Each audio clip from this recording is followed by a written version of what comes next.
Olá, estamos de volta com mais um bloco do programa Juventudes aqui pela TV Nazaré. É bom ter a sua companhia. Falando de relações familiares, nós estamos com a professora Karine, ela é professora na AGES, teve toda a sua trajetória ali pela AGES, está nos ajudando nessa reflexão aqui com os nossos jovens do Emaús, nossos jovens do JP3 e os nossos jovens da Pastoral da Juventude.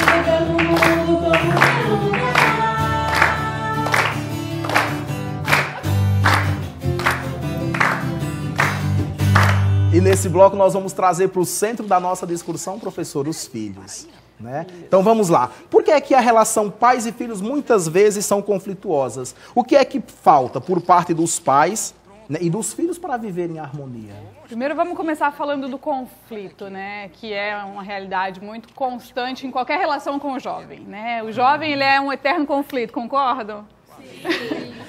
Deixa eu confessar aqui uma coisa, só entre nós, viu, professora, segredo, né?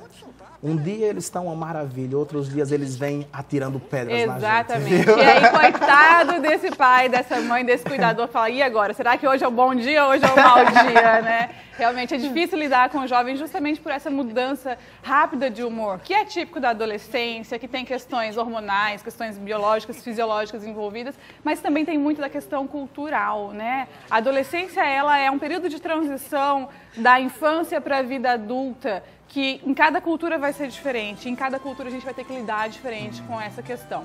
Mas o conflito, especialmente, vai residir, padre, na diferença de pensamento, né? E nem sempre isso é negativo, na verdade, na grande maioria das vezes o conflito é uma situação positiva, que é o que vai favorecer a mudança. Mas olha só, eu, mãe, quando eu era adolescente, alguns poucos anos atrás, não muito... Eu recebi uma criação, a gente tinha um contexto cultural, um contexto de realidade social diferente. Eu fui educada daquela maneira. Só que hoje, meu filho adolescente, não tenho filho adolescente ainda, mas terei. Sim. Com toda certeza, o contexto cultural vai ser diferente. E aí, como é que eu vou lidar com essa diferença se eu não conhecia essa realidade? Então, o conflito reside aí. O adolescente quer fazer uma coisa que para o pai, para a mãe, para o cuidador é muito errada. Mas para aquela realidade atual, ela é uma coisa não errada, talvez correta ou mais aceitável do que foi algum tempo atrás. Só que o pai, ele não evolui neste contexto pelas atividades profissionais, pela realidade, pelo ritmo de vida e acaba não conseguindo estabelecer o diálogo, né, que é o grande solucionador de qualquer problema. Quando consegue se estabelecer esse diálogo entre adolescentes, entre jovens, crianças e adultos, geralmente a gente consegue diminuir a questão do conflito. E olha como é que historicamente isso é difícil realmente para os pais resolverem. Nós, falando em 2 décadas atrás, as crianças, elas não eram entendidas como seres dotados de direito, elas não podiam querer nada, as coisas eram determinadas, criança se comporta assim, criança come em tal lugar, criança pode isso e não pode aquilo. Só que essa repressão ela também não é saudável, muito pelo contrário. É importante a gente trabalhar a liberdade. Só que aí a gente muda para um contexto onde os pais eles não estão sabendo qual é essa liberdade que eu posso dar. Então eu venho de uma realidade onde eu não podia nada para uma realidade onde eu permito tudo. E tudo que é muito permissivo vai dar problema, não vai dar certo. Vamos entrar então nessa questão aí da liberdade e da autoridade. Como lidar com essas duas situações dentro de casa, dentro da realidade familiar? Realmente é uma confusão muito grande para os pais, né? Porque ao mesmo tempo que eles sabem que eles precisam permitir que os filhos cresçam e amadureçam pelos seus próprios erros, eles precisam impor respeito, né? E aí a gente entra naquela situação. Eu posso ser amigo, o melhor amigo do meu filho? Eu posso ter uma relação de amizade com meu filho? Pode, desde que você não confunda teu papel. Porque, supostamente, né, jovens, o amigo é aquele que vai nos escutar e vai nos aconselhar com aquilo que eu quero ouvir, né? Eu vou procurar no amigo aquilo que eu quero ouvir dele. Só que o pai, a mãe, o responsável, ainda que ele possa ter essa relação de amizade, ele precisa impor limites. E aí, será que isso é amizade mesmo? Aí, de repente, o jovem já não entende mais como amizade, né? O pai e a mãe, ele precisa ouvir, eles precisam respeitar as diversidades culturais, a realidade que se apresenta, mas eles precisam dizer, você pode isso e você não pode aquilo. O jovem é um ser que está construindo sua questão de moralidade e responsabilidade ainda. E como é que a gente faz isso? A partir do exemplo do outro. Quando me dizem o que eu posso, eu sei o que eu não posso. Agora, se não me dizem nada, eu faço o que eu quero, né? O que acha que é o correto. Professora, ainda nessa questão da autoridade, na questão da liberdade, eu vou trazer uma situação para depois nós refletirmos um pouquinho sobre ela. No meu curso de jornalismo, estava vindo com toda força essa questão das tecnologias, né? Nós víamos o controle remoto, por exemplo, como a revolução, né? Significa que já tem um bocado de tempo, né? Que eu me formei em comunicação. Dias. Então, nós víamos o controle remoto como a revolução, por exemplo, né? E nós discutíamos dentro da sala de aula, que eram as novas mídias, trazendo essa questão que dentro de casa, com a evolução das tecnologias, quem tem muito mais autoridade, quem tem muito mais poder são os filhos pequenos, porque eles nascem dentro dessa realidade das tecnologias que os pais não sabem mexer. Filho, manda uma mensagem aqui para mim, agora pelo celular. Filho, como é que faz isso? Liga a TV para mim, coloca naquele canal. Isso tira mesmo a autoridade dos pais, ou mesmo essa questão de os filhos terem poder dentro dessa situação mais do que os pais? Olha que legal, padre. É interessante a gente fazer essa reflexão, porque realmente tem um empoderamento de uma criança, de um indivíduo que está aprendendo a conviver. Nós estamos formando futuros seres sociais, né?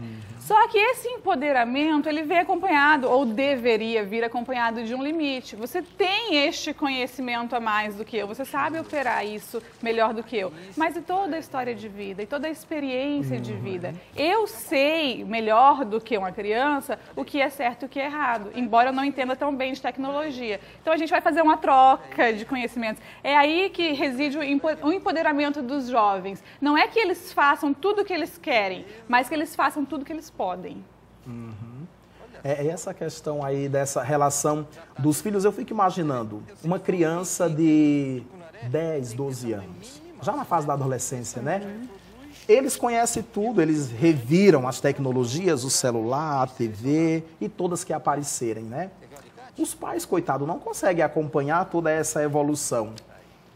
E aí? Aí a gente encontra, assim, uma série de problemas, né? Sites pornográficos, sites que incitam a violência, né? Sites que pregam a discriminação de diversas situações, né? Aqueles grupos mais radicais. É muito fácil a gente encontrar isso nas redes sociais, na internet como um todo.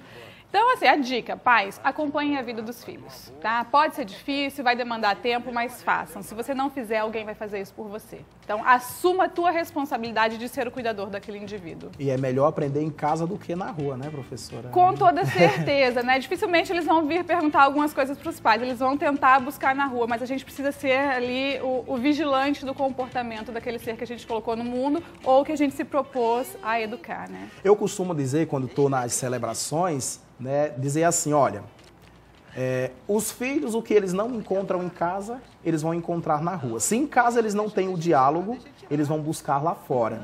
Se em casa eles não conseguem fazer aquilo que eles gostariam, por exemplo, chegar do trabalho, ficar na liberdade, deitar no sofá, conversar, tomar um café. Se eles são reprimidos dentro de casa, eles não vão ter amor pela casa, eles vão querer estar sempre fora, né?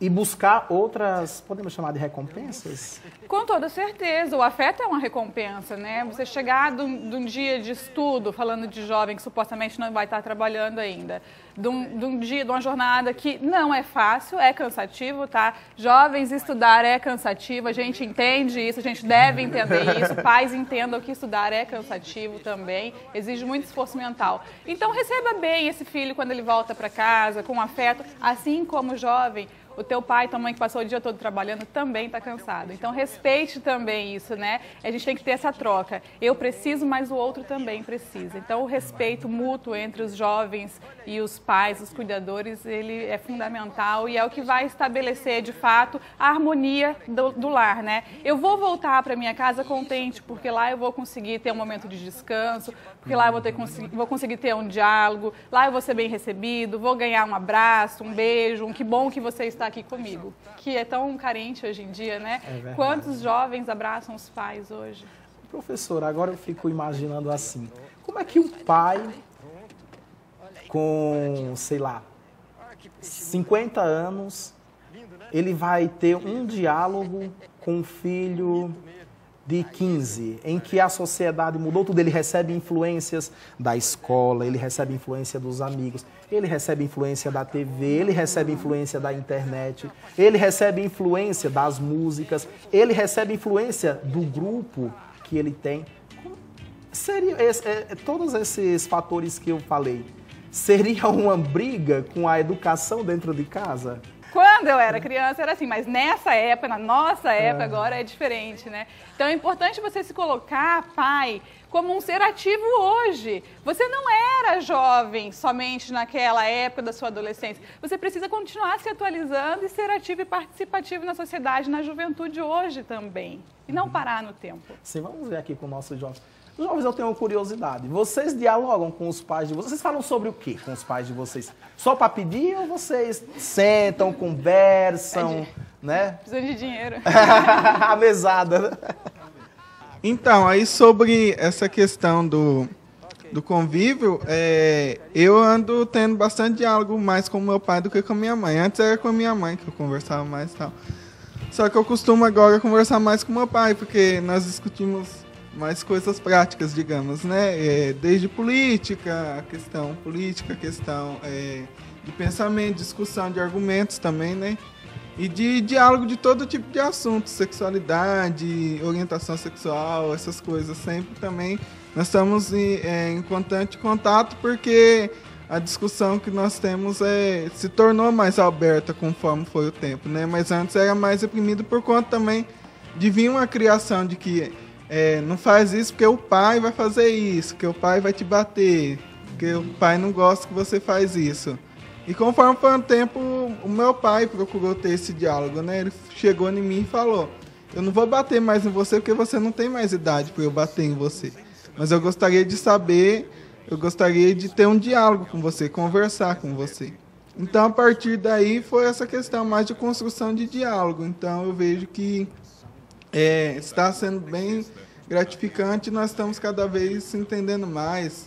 A minha mãe também, mas é mais com meu pai agora, que eu estou achando mais legal, mais interessante. Nós percebemos aqui, então, professor, rompeu-se uma barreira, né? Existia uma barreira porque dizia o pai é bravo, o pai não quer lhe ouvir, mas aí o pai procurou o diálogo e quebrou-se aquela barreira a ponto dele se aproximar mais do pai. Exatamente. Quando né? o pai se dispôs ou se propôs ao diálogo, as coisas se romperam. Então a gente percebe que neste caso específico existiu uma vontade muito grande do jovem, né? E tinha uma resistência do pai. Muitas vezes acontece ao contrário. O pai quer conversar, mas o jovem fala: não, você não entende a nossa linguagem, você não consegue perceber o que é bom para mim ou não. Mas quando a gente se dispõe a alguma coisa, efetivamente, a tendência é que dê muito certo, né? Que o diálogo se torne uma situação real na família. Sim. Nós temos mais uma pergunta ou mais um complemento? Vou complementar, então. Boa tarde. O meu relacionamento com a minha família, com meu pai, com a minha mãe, sempre foi muito bom. Eu me lembro desde os 10 anos fazendo perguntas para minha mãe, ela sempre me respondendo. Ela nunca deixou de me responder. Com o meu pai, eu já tenho um conflito maior, assim, não extremo, mas a gente tem algum conflito em situações porque são muito parecidos. que nem a Karine falou, quando a gente procura opiniões, a gente procura opiniões que sejam a favor da nossa, né? Então, com a minha mãe, eu tenho mais essa opção.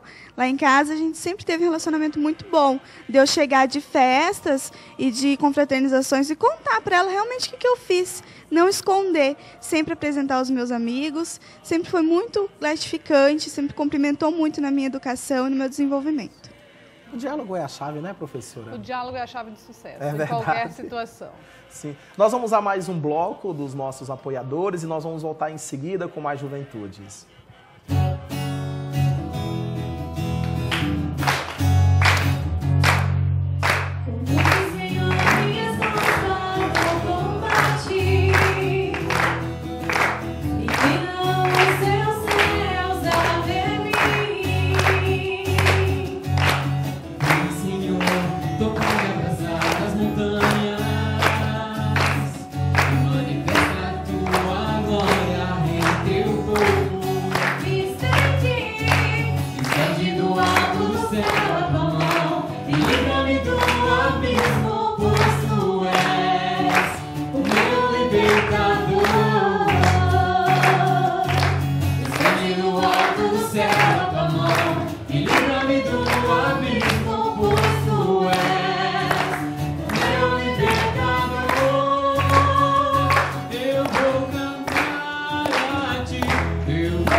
Em ti vou